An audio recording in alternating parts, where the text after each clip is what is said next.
microgrid can be disconnected from the grid or connected from the grid or connected to the grid to allow it to operate really in a resilient state.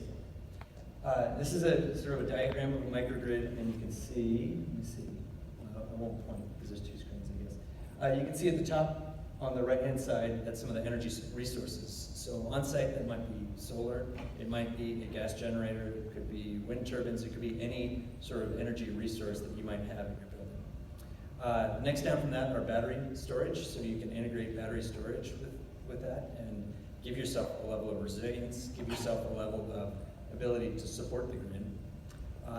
And then there's the loads, and the microgrid can actually control those loads so that if you go into an islanded state where you use power, say, you can curtail, you can start to turn some things off to make better use of the limited resources that you have.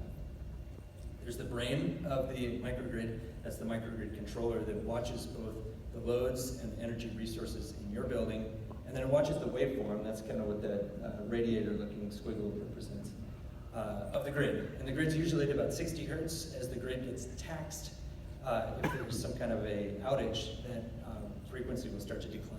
You get to 59 hertz, and there's red lights going off everywhere, and they're freaking out at the utility and trying to bring on more power.